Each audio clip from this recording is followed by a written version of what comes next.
अगर आप भोजपुरी वीडियो पसंद करते हैं तो रोशनी फिल्म को आज ही सब्सक्राइब कीजिए और वीडियो सबसे पहले देखने के लिए बेल आइकन को जरूर दबाएं। प्रेम से बोलो दुर्गा मैया की।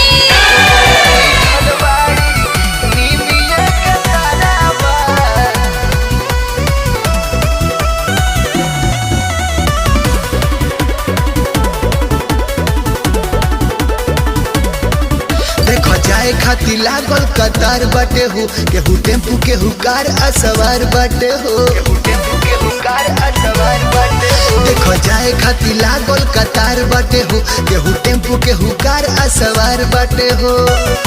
करे खाती माई के भाई दरसनावा बैठल बाड़ी निमिया के तारावा, मैया जिलाई के असनावा बैठल बाड़ी निमिया के तारावा, मैया जिलाई के असनावा बैठल बाड़ी निमिया के तारावा, बैठल बाड़ी निमिया के तारावा।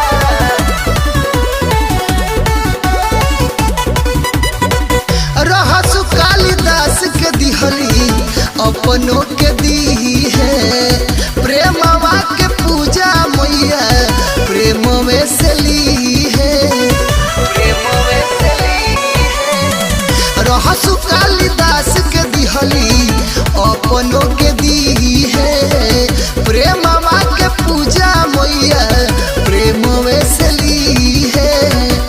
सबके पुरावे माता रानी आरमनावा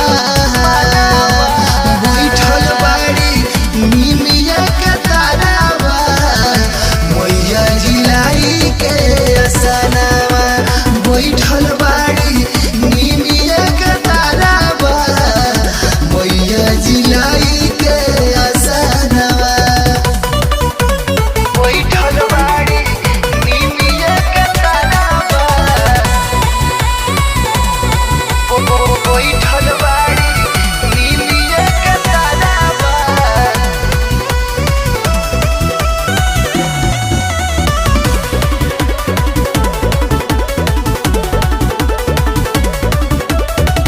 स्वामी विवेकाराम कृष्ण धैले ध्यानावा, पवले परम पद मैया दिहली ज्ञानावा, मैया दिहली ज्ञानावा।